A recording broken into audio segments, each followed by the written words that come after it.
Amirullah SSMPD selaku pengajar praktik saya. Perkenalkan, saya Jumriani, CGP Angkatan 7 Kabupaten Bulukumba. Kali ini akan melakukan rangkaian supervisi akademik tahapan pertama, yaitu praobservasi bersama rekan saya dengan Bapak Guntur SPD sebagai guru seni budaya. Iya, dengan Bapak Guntur SPD sebagai guru mata pelajaran seni budaya. Nah, seperti apa proses tahapan praobservasi supervisi akademik yang saya akan lakukan? Mari saksikan. Selamat siang, Pak. Selamat siang. Bagaimana kabarnya hari ini? Alhamdulillah sehat. Maaf nih Pak, kalau saya sedikit mengganggu waktunya, apa Bapak tidak sedih? Alhamdulillah untuk sekarang tidak sih. Iya, jadi begini Pak, seperti yang saya sudah sampaikan beberapa hari yang lalu kepada Bapak, kalau saya akan melakukan supervisi akademik di kelas Bapak, dan Alhamdulillah Bapak sudah menyetujuinya. Nah, jadi rangkaian supervisi akademik yang saya akan lakukan di kelas Bapak itu ada 3 tahapan Pak. Jadi ada tahapan praobservasi, ini yang akan kita lakukan sekarang. Kemudian ada observasi, yaitu pada saat Bapak melakukan proses pembelajaran di kelas. Dan tahapan yang ketiga yaitu adalah pasca observasi setelah Bapak mengajar di dalam kelas. Nah, di siang hari ini Pak, kita melakukan tahapan praobservasi, di mana harapan kita pada siang hari ini kita sama-sama berdiskusi, bertukar pikiran terkait apa-apa saja persiapan Bapak sebelum melakukan proses pembelajaran di kelas. Kemudian juga harapan kita Pak, semoga pada saat proses pembelajaran di dalam kelas, supervisi Bapak itu berjalan dengan lancar, dan tentunya juga sebagai bentuk pengembangan diri terhadap bagaimana pengelolaan kelas Bapak pada saat proses pembelajaran. Nah, begini Pak, jadi untuk mengawali percakapan kita pada siang hari ini, kalau boleh saya tahu Pak, apa nih harapan Bapak setelah bincang-bincang kita hari ini Pak? Harapan saya semoga setelah bincang-bincang ini saya bisa tahu sumber permasalahan dalam pembelajaran saya. Jadi kedepannya saya bisa mencari solusi terbaik untuk mengatasi setiap masalah saya dalam pembelajaran di kelas. Iya Pak, jadi seperti itu ya Pak. Ya. Jadi semoga setelah bincang-bincang ini Pak Ada solusi. Ya, ada solusi yang kita temukan. Nah, jadi Pak, jadi kita ini sama-sama berdiskusi Pak terkait apa saja yang menjadi persiapan Bapak dalam melakukan supervisi akademik besok. Nah, kalau boleh tahu Pak, materi yang Bapak akan sampaikan pada saat proses pembelajaran esok hari itu apa Pak? Bisa diceritakan sedikit? Untuk mata pelajaran saya sendiri di semester ini saya lebih fokus ke materi seni rupa. Jadi di seni rupa sendiri itu pertama kita kan sudah belajar tentang unsur-unsur. Jadi sekarang saya fokus pada sebuah materi yang namanya prototype storyboard. Jadi materi ini berbicara mengenai tentang bagaimana sebuah gambar itu menceritakan setiap adegan dalam suatu permasalahan. Misalnya contohnya di sebelum pembuatan film ada yang namanya gambar setiap adegan. Jadi ada potongan-potongan adegan tertentu sehingga itu bisa dibuat menjadi sebuah film atau iklan. Jadi kita dasari dulu anak-anak sebelum beranjak ke materi seni teater. Oh, jadi ini artinya tahapan dari seni teater juga ya? Ya, jadi sebenarnya seni itu kan saling ada hubungan satu sama lain. Jadi seni rupa, jadi hubungannya ini seni rupa dengan seni teater. Jadi dari materi yang Bapak sampaikan tadi, bahwa Bapak ini materi yang akan sampaikan adalah seni rupa, Ya. mengenai gambar-gambar prototype storyboard, itu bagaimana gambar itu menceritakan Beberapa adegan potongan. beberapa adegan potongan sebelum masuk di seni teater. Nah, iya Pak. Jadi mungkin Bapak bisa menceritakan sedikit tujuan pembelajaran yang akan Bapak sampaikan pada saat supervisi. Untuk tujuan pembelajaran utamanya sendiri itu kita memfokuskan anak-anak agar mampu membuat yang namanya prototype storyboard. Jadi intinya kan dalam seni itu intinya adalah sebuah karya. Nah, jadi kita menghasilkan sebuah proyek atau karya yang itulah yang menjadi tujuan utamanya kami di situ dalam pembelajaran seni. Jadi otomatis yang utama adalah pembuatan karya. Hasil Jadi akhirnya. intinya anak-anak ini mampu membuat karya prototype storyboard tadi ya. Agar bisa kita beranjak ke seni Ke seni teater. teater. Tujuan pembelajaran lainnya. Sangat menarik ini Pak ya dengan pembelajaran Bapak. Iya. Jadi dari tujuan pembelajaran Bapak yang sampaikan tadi mungkin ada beberapa yang akan dikembangkan. Nah, area pengembangan yang akan Bapak kembangkan ini seperti apa? Untuk yang saya fokuskan sendiri itu bagaimana peserta didik bisa melakukan pembelajaran yang berdiferensiasi, bagaimana dia bisa membangun etikanya yang baik kepada guru-guru, jadi penanaman nilai positif kepada peserta didik. Budaya positif Ya, ya, budaya Pak. positifnya. Jadi bagaimana kita membangun karakternya kan yang utama dalam peserta didik itu adalah budaya positifnya. Budaya positif. Nah, Bagian dari karakter Ya. dari kurikulum Merdeka. Iya, baik. Nah, jadi ada dua ya Pak area pengembangan yang Bapak akan sampaikan kembangkan, yaitu pembelajaran berdiferensiasi, kemudian budaya positif. Nah, mungkin ada lagi Pak KSE atau kompetensi sosial emosionalnya. Ya itu. Bagaimana anak-anak berkolaborasi? Jadi bagaimana anak berrelasi? bisa berkolaborasi dengan temannya, bisa bertanya dengan gurunya, bagaimana solusi yang bisa dia capai nantinya. Jadi ada 3 ya. Maaf saya lupa tadi yang satu. Jadi yang pertama tadi adalah bagaimana dia berdiferensiasi, kemampuan bersosialnya, dan yang terakhir adalah bagaimana dia budaya positifnya. Seperti itu. Luar biasa ya Pak.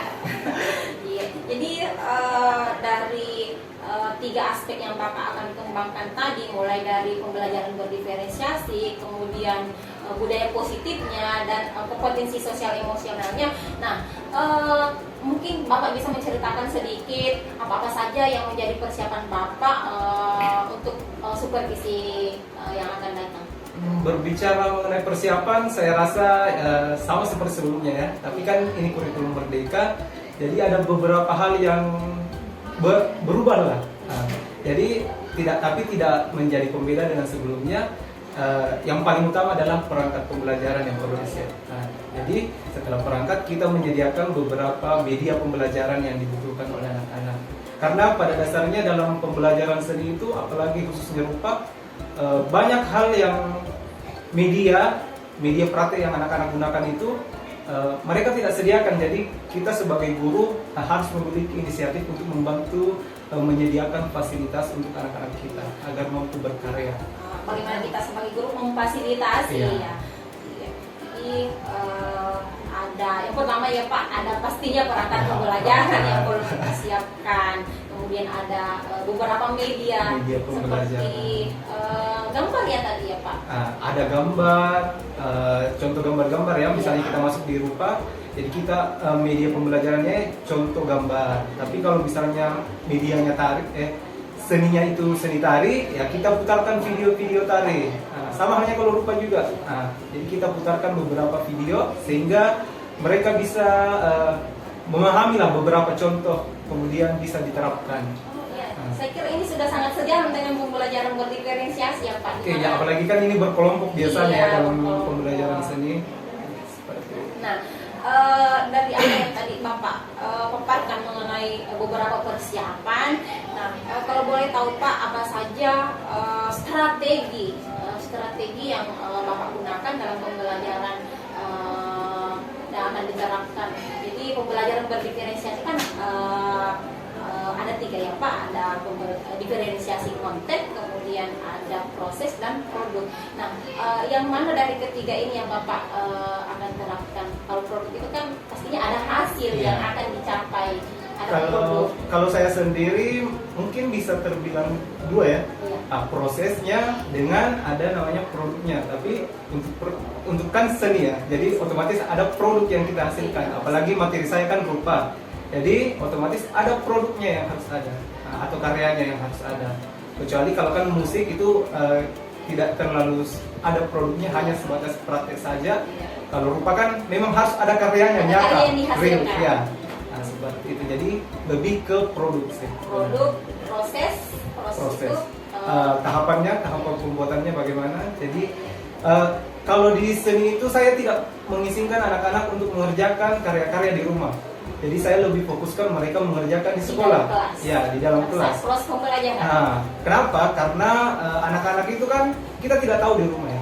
Siapa tahu dia dikerjakan sama orang lain. Kita kan guru tidak mengawasi di rumah. Jadi saya memfokuskan mereka untuk mengerjakan di sekolah.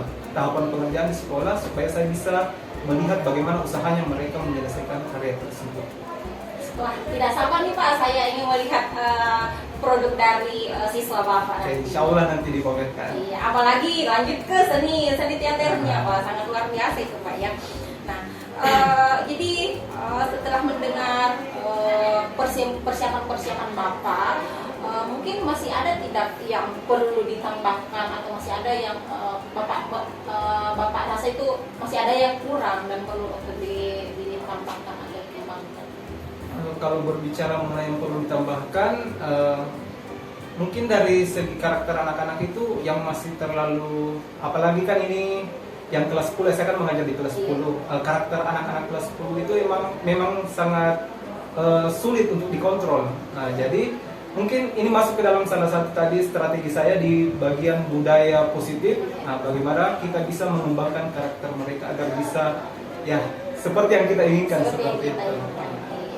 Jadi kalau saya menangkap dari apa yang Bapak perlu kembangkan atau apa yang masih kurang, jadi ada itu tadi ya, karakter peserta didik yang merupakan salah satu penghambat itu yang menjadi kekhawatiran Bapak ya, dalam proses pembelajaran. Karakternya yang paling utama. Nah, berbicara masalah karakter ini menjadi salah satu penghambat dalam proses pembelajaran, mungkin ada perencanaan Bapak untuk mengatasi permasalahan tersebut Pak, atau apa yang Bapak khawatirkan itu mungkin ada sudah disusun perencanaan bagaimana menangani ini karakter peserta didik yang seperti yang Bapak tadi. Jadi untuk menangani karakter peserta didik yang seperti tadi itu ya, tahap pertama yang saya lakukan ketika memulai pembelajaran ya saya petakan terlebih dahulu peserta didiknya. Jadi karakter mana yang memang pada dasarnya agak sulit untuk dikontrol ya saya pisahkan. Kemudian saya pisahkan juga yang mampu dan tidak, yang mampu ya. Nah, kemudian bisa saya terapkan nantinya bimbingan teman sejawat. Nah, jadi yang mampu bisa membimbing teman yang tidak bisa. Nah, seperti itu. Jadi saya sebagai guru harus mampu mengontrol peserta didik ini di dalam ruangan. Jadi saya tidak mau hanya yang mampu saja yang diperhatikan, tapi yang tidak mampu juga perlu. Jadi betul-betul perhatian Bapak itu merata ya dalam satu kelas ya, itu. Jadi sama-sama harus diperhatikan. Iya, sama-sama harus diperhatikan. Jangan bilang yang sudah muncul karakter baiknya itu saja yang diperhatikan, tapi bagaimana kita menyamaratakan perhatian kita kepada peserta agar didik. Mereka bisa jadi sama. Iya, agar mereka jadi sama tadi dengan melakukan tutor sebaya ya. Tutor sebaya. Iya. Baik, jadi mungkin ada beberapa bantuan yang Bapak harapkan di sini bagaimana menangani karakter peserta didik atau yang Bapak libatkan untuk menangani karakter peserta didik tersebut. Untuk dalam pembelajaran mata pelajaran saya sendiri saat ini saya masih mandiri ya. Jadi saya untuk saat ini belum terkendala sama sekali, masih bisa diatasi sendiri. Mungkin jika nantinya ada masalah ya baru saya libatkan beberapa pihak, mungkin seperti BKK atau Wakasek Kesiswaan yang bisa membantu. Alhamdulillah, jadi Bapak selama ini masih Bapak sendiri ya, artinya masih bisa ditangani oleh Bapak. Ya. Karena yang tidak bisa ditangani pasti akan diberikan kepada yang berwajib. Tentunya akan berkolaborasi dengan guru BK, atasan, kesiswaan dan sebagainya. Nah, kapan kira-kira rencana Bapak ini untuk membina karakter murid tersebut untuk lebih baik lagi? Kalau rencananya, pelaksanaannya ya. Jadi pelaksanaannya itu kan ini sudah berjalan ya. Jadi sudah saya laksanakan mulai dari pada saat pembelajaran sampai saat ini. Jadi untuk waktunya ya sampai akhir semester kita lakukan itu. Jadi sudah berjalan sekarang, iya. pembinaannya sudah berjalan sekarang sampai di akhir semester. Karena peserta didik sudah naik di kelas selanjutnya, ya, ketingkatan selanjutnya. Oke, baik Pak. Nah, mungkin Bapak bisa menceritakan komitmen dari rencana Bapak ke depannya seperti apa?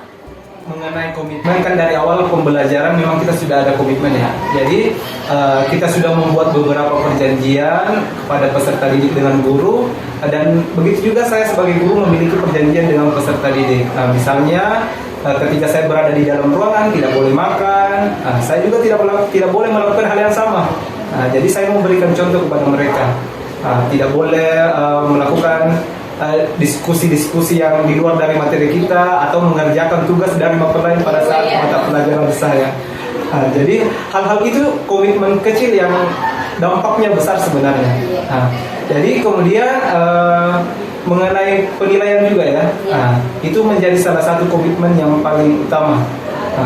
Jadi ada beberapa persyaratan seperti tugas-tugas yang harus terpenuhi, sikapnya. Jadi semua itu harus terpenuhi sampai di akhir semester sehingga bisa mendapatkan nilai yang memuaskan.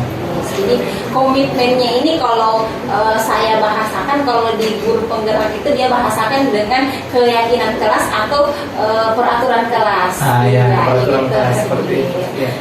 Baik Pak. Nah, dari apa yang kita bincang-bincangkan tadi, diskusikan ini Pak, mulai dari awal sampai akhir, Bapak bisa tidak menyimpulkan pembicaraan kita mulai dari awal sampai di akhir, mulai dari apa harapan Bapak setelah bincang-bincang kita ini, kemudian apa materi yang Bapak akan sampaikan pada satu supervisi, tujuan, kemudian area pengembangan yang Bapak akan kembangkan, dan sebagainya.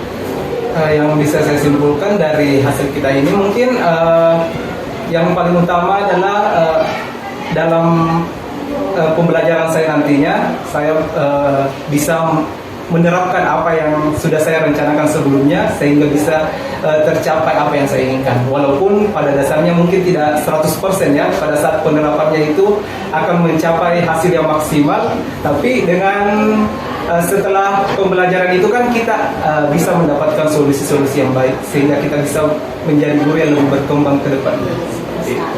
Wah, sangat luar biasa nih Pak apa yang kita bincang-bincang pada siang hari ini. Ya, jadi saya juga mendapatkan pembelajaran dari Bapak seperti apa nanti proses pembelajaran Bapak di dalam kelas. Tentunya itu menjadi pembelajaran yang baru buat saya Pak.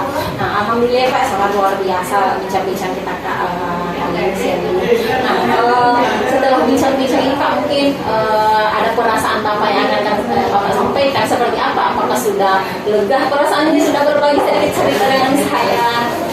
Untuk persoalan perasaan ya lega-lega bagaimana lah gitu.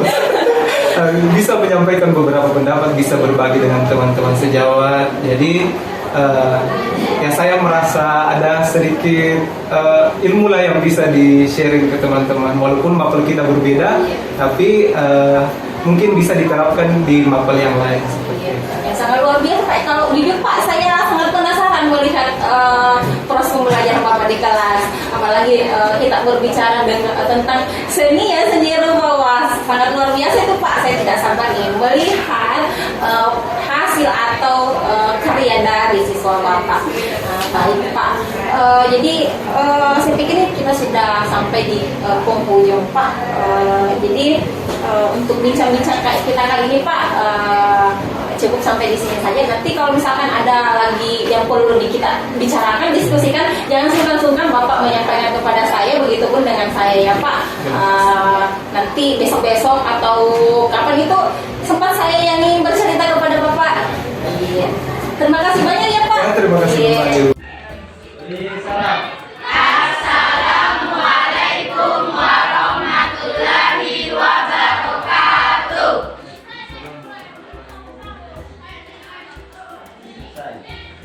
Silahkan dinaikkan semuanya.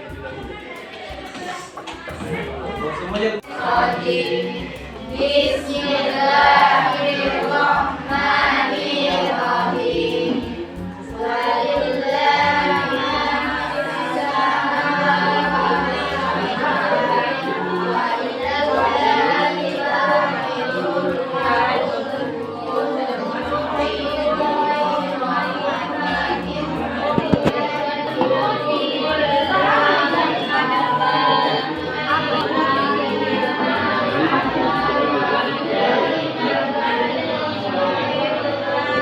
Dahulu ya.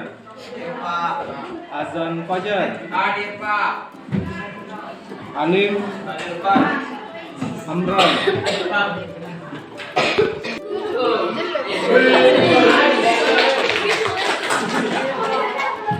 Buat kuning beli kemerang.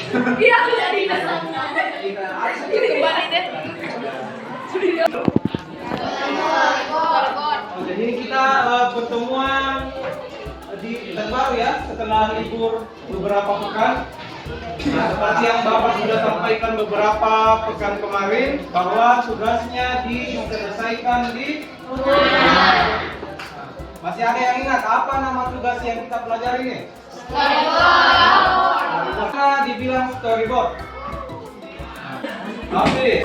Sketsa gambar yang disusun secara berurutan sesuai dengan naskah cerita yang telah dibuat. Oke, ada sebab dan akibatnya ya, dan dia memberikan sebuah solusi yang baik agar alam kita ini menjadi terbebas dari suhu yang seperti yang kita rasakan seperti ini. Oke? Nah, jadi ada solusi dari apa yang terjadi pada saat sekarang ini.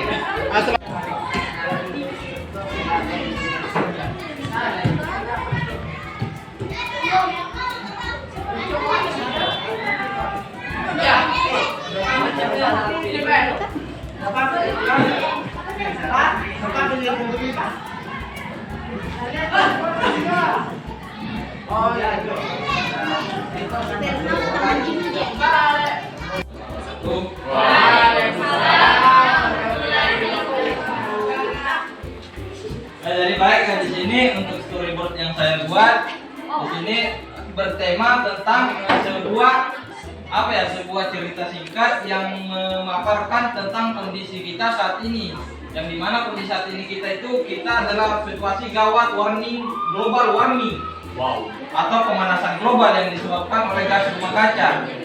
Nah, jadi baik untuk cerita sendiri ini saya referensinya saya carikan di internet tentang apa yang saya cari itu seperti faktor-faktornya. Untuk animasinya sendiri saya gabung-gabungkan dari kolom pertama. Di sini ada seorang anak yang bertanya kepada bapaknya kenapa sekarang itu situasinya atau suhunya sering panas dan iklimnya sering berubah-ubah. Jadi si bapak ini dia menjelaskan kenapa, karena sekarang adalah situasi warming global atau adalah sebuah peningkatan suhu bumi atmosfer dan laut akibat gas rumah kaca yang disebabkan oleh karbon dioksida dan pembakaran fosil bensin yang berlebihan. Beberapa minggu yang lalu, ketika kalian membuat storyboard itu keterangannya di bawah. Nah, di bawah gambar kotanya ya. Jadi di bawahnya di sini jangan ada percakapan di dalam kota. Nah, kalau ada percakapan di dalam kota itu namanya komik, bukan storyboard. Seperti ini. Ini bisa digolongkan sebagai komik yang seperti ini. Karena kan ada bentuk percakapannya ya. Sedangkan di storyboard itu bukan percakapan yang diminta, tapi keterangannya. Nah, misalnya di kotak ini keterangannya apa? Nah, seperti tadi punyanya Argida itu sudah benar, sudah bagus. Ini juga sudah benar. Nah, jadi seperti ini masih keliru ya, tidak salah tapi keliru. Oke?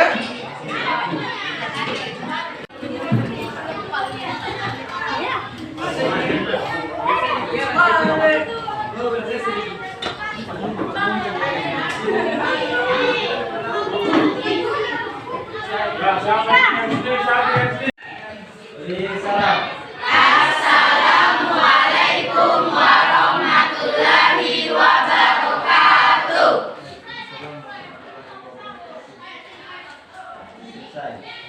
Silakan dinaikkan semuanya. Semuanya. Bismillahirrahmanirrahim.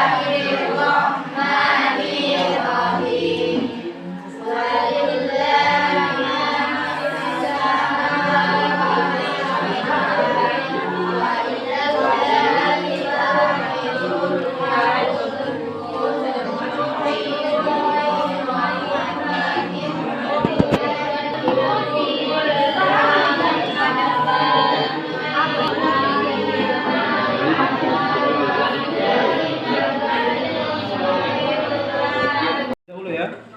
Pak. Azan Fajar. Hadir Pak. Alim Hadir Pak. Amran. Pak.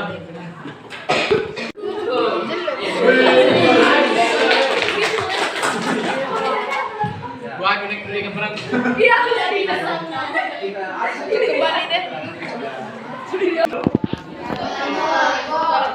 Jadi ini kita pertemuan di Terbaru ya setelah libur beberapa pekan.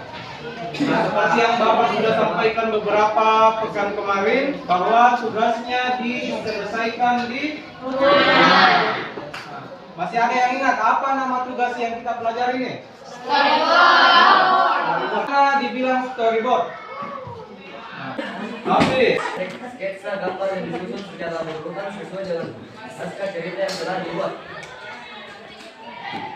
Oke, ya, ada sebab dan akibatnya ya, dan dia memberikan sebuah solusi yang baik agar alam kita ini menjadi terbebas dari suhu yang seperti yang kita rasakan seperti ini. Oke? Nah, jadi ada solusi dari apa yang terjadi pada saat sekarang ini.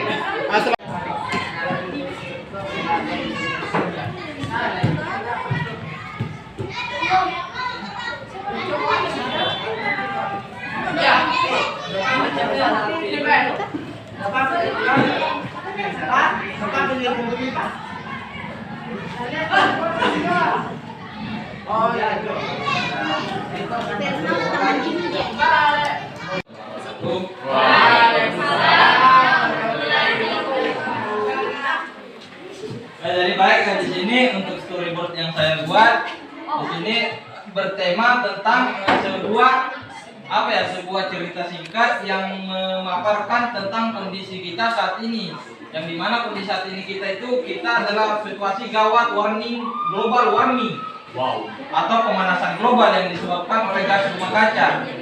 Nah, jadi baik untuk cerita sendiri ini referensinya saya carikan di internet tentang apa yang saya cari itu seperti faktor-faktornya. Untuk animasinya sendiri saya gabung-gabungkan dari kolom pertama. Di sini ada seorang anak yang bertanya kepada bapaknya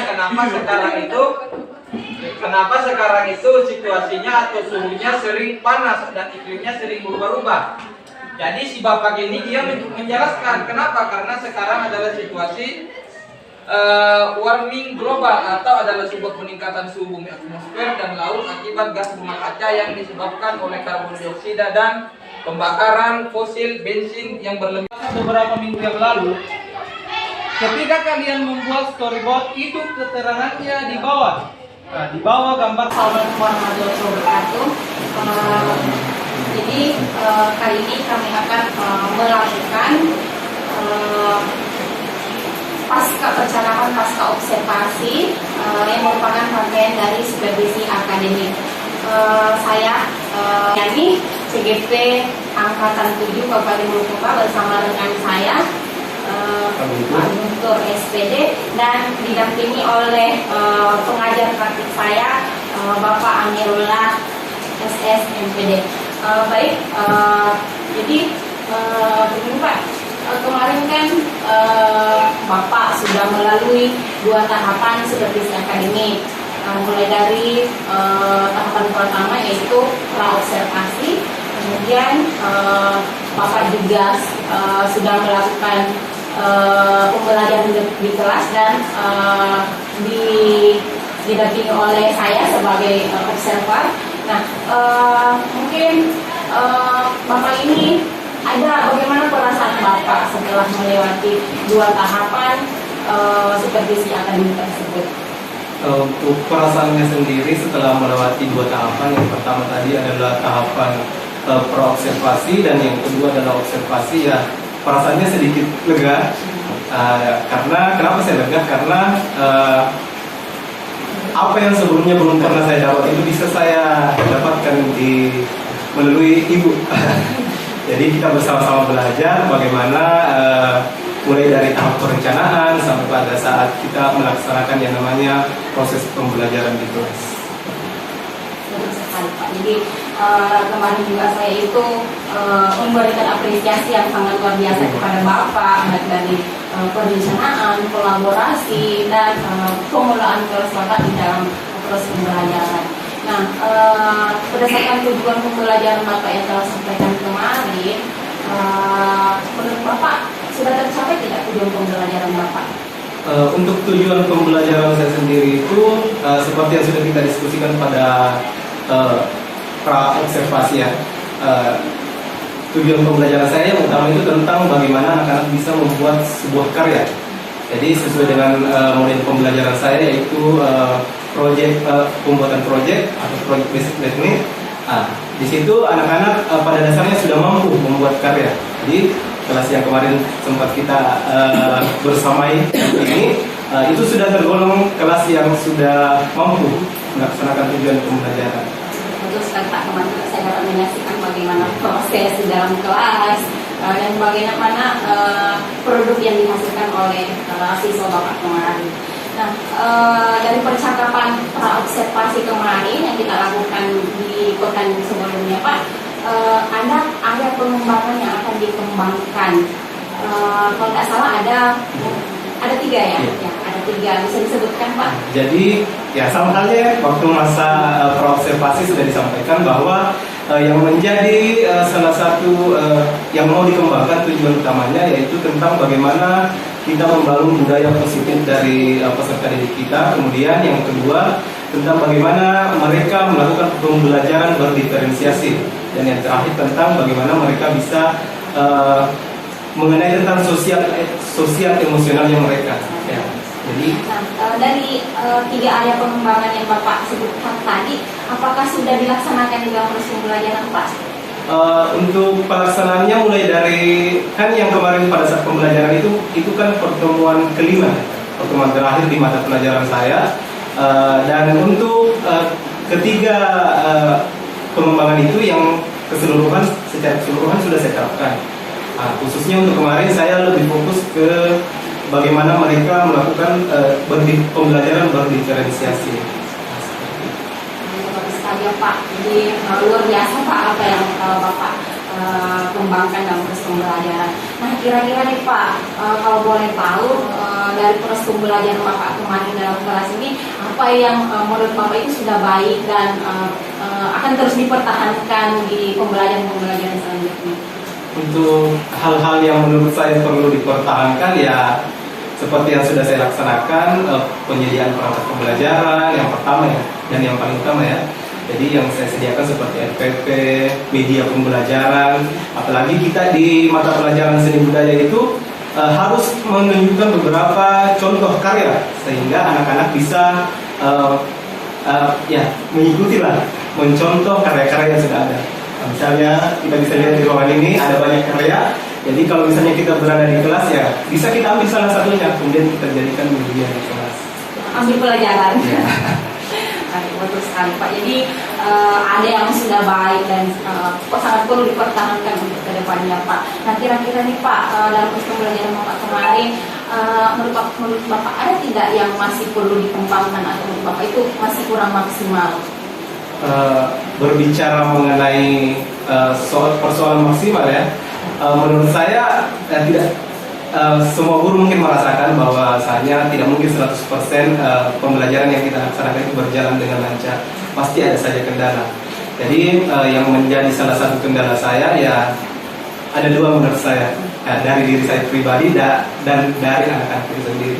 Jadi yang dari pribadi saya itu sendiri mungkin pemahaman saya mengenai beberapa metode pembelajaran khususnya dalam berdiferensiasi, pemahaman saya itu masih kurang. Apalagi kan di kurikulum Merdeka ini masih tergolong baru dan kita masih sama-sama belajar. Kemudian dari anak-anaknya itu sendiri ya mungkin karena faktor COVID. Jadi karakter anak-anak itu agak susah dikontrol, apalagi dalam proses pembelajaran. Nah, ini anak SMA kan agak sudah punya pikiran sendiri lah. Jadi agak susah dikontrol. Melihat temannya saja jalan itu mereka sudah hilang fokusnya dalam pembelajaran. Jadi hal-hal seperti itu yang menjadi salah satu kendala dalam pembelajaran saya. Terus kan Pak ya, jadi terkadang memang hal-hal kecil itu yang membuat peserta didik itu hilang fokus. Iya, tapi kan kemarin kita sudah berdiskusi bagaimana anak-anak itu kembali fokus dengan menerapkan pembelajaran KSE dengan menggunakan teknik stop dan sebagainya. Nah, kalau boleh tahu nih Pak, kalau misalkan kita menentukan skala dari skala 1 sampai skala 10 itu kira-kira Bapak ini berada di skala keberapa sekarang? Untuk skala saya rasa masih berada di 5 lah. 5. Akan kita masih belajar. Pemahaman saya juga masih kurang, jadi saya merasa masih 5. Nah, kira-kira Bapak kemungkinannya mau ke skala keberapa? Ya, Kemungkinannya mau ke skala keberapa? Kan Ya. tadi Bapak masih berada di skala 5. Nah, kira-kira Bapak mau menuju ke skala keberapa? 7, 8, atau 10? ya sudah jelas ya, mungkin semua orang juga ingin yang maksimal. Ya. Jadi saya maunya juga di skor 10 lah. Bisa. Yang di skala 10, Iya, skala maksimal. Nah, untuk menuju skala ke 10 Pak, bagaimana mungkin ada rencana aksi yang Bapak akan laksanakan untuk menuju skala maksimal tersebut Pak? Bisa sedikit bisa dikatakan seperti apa? Ya, untuk sampai ke skala 10 itu ya perlu ada usaha ya. Jadi mungkin usaha aksi yang bisa saya lakukan itu ya yang pertama mungkin belajar mandiri. Apalagi sekarang kita tahu pemerintah sudah menyediakan fasilitas bagi guru-guru. Nah, aplikasi Merdeka Mengajar, PMM. Nah, jadi itu menjadi salah satu media bagi kita untuk belajar. Itu untuk belajar individu ya, belajar mandiri. Tidak hanya di situ, kita juga bisa di YouTube kah. Apalagi sekarang kan sosial media sudah bisa dipelajari lah. Nah, kemudian setelah itu setelah pembelajaran mandiri ya mungkin berbincang dengan teman sejawat, berbagi pengalaman. Nah, jadi itu untuk aksi saya nantinya yang akan saya terapkan. Nah, tadi kan Bapak sudah mengutarakan bagaimana rencana aksi Bapak untuk menuju ke skala 10. Nah, kira-kira ketika Bapak melaksanakan rencana aksi ini, ada tidak yang menurut Bapak itu menjadi kendala atau hambatan dari rencana aksi Bapak yang tadi Bapak? Untuk hambatan saya saat ini ya, yang menjadi salah satu hambatan terbesar saya itu berada pada waktu. Nah, apalagi sekarang kan saya menjalani pendidikan S2, mengajar juga. Itu menjadi pembagian waktu saya itu, manajemen waktu saya itu masih kayak kacau lah. Nah, jadi saya masih terkendala dalam pembagian waktu sehingga menyebabkan saya kesulitan untuk melakukan hal-hal yang ingin saya lakukan seperti itu. Artinya waktu Bapak itu sangat terbatas, di mana Bapak tanggung jawabnya di sekolah harus mengajar 24 jam, kemudian menjalankan tugas sebagai mahasiswa S2 dan melaksanakan rencana aksi yang Bapak tadi laksanakan itu merupakan menurut Bapak merupakan salah satu hambatan yang menurut Bapak adalah manajemen waktunya. Nah, kira-kira Pak dari hambatan tersebut mungkin sudah ada solusi yang Bapak sudah pikirkan untuk bagaimana memanage waktu dengan baik? Untuk rencana saya sendiri itu mungkin membuat jadwal tersendiri ya. Nah, bagaimana supaya hal-hal yang ingin saya lakukan itu terarah. Jadi apa yang selama ini maksudnya kayak kuliah saya dengan mengajar saya itu tidak seimbang lah. Jadi mungkin yang paling utama itu ya saya membuat jadwal agar kegiatan saya yang bisa terarah ke depan. Jadi juga sangat perlu ya bagaimana Bapak melakukan pengembangan dengan rencana aksi Bapak tersebut. Nah, kira-kira nih Pak, dalam pelaksanaan rencana aksi Bapak tersebut, mungkin ada yang Bapak libatkan atau siapa yang mendukung Bapak untuk terlaksananya rencana aksi Bapak ini secara maksimal? Untuk salah satu pendukung yang paling utama ketika kita di sekolah ya tentunya kepala sekolah ya. Nah, jadi kepala sekolah menjadi salah satu pendukung nomor satu lah kita di sekolah. Jadi apapun kegiatan yang kita laksanakan itu ya perlu dukungan dari kepala sekolah.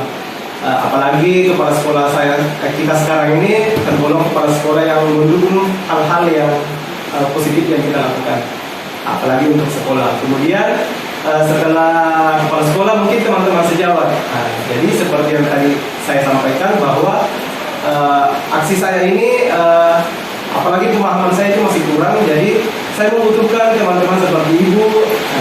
Jadi bukan salah satu guru penggerak CGP di sini, jadi mungkin kita bisa saling berbagi informasi bagaimana penerapan model pembelajaran yang bagus di internal. Ya, dengan senang hati Pak. Nanti kalau misalkan ada waktu luang, Bapak yang berbincang-bincang dengan saya, ya bisa di Pak. Sangat membutuhkan. Saya selalu ada buat Bapak berbincang-bincang. Kira-kira nih Pak, dari rencana Bapak yang tadi rencanakan, kapan kira-kira rencana kita akan segera dilaksanakan?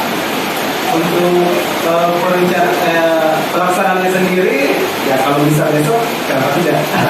Sekali lebih cepat lebih baik. Lebih cepat lebih baik. Ya.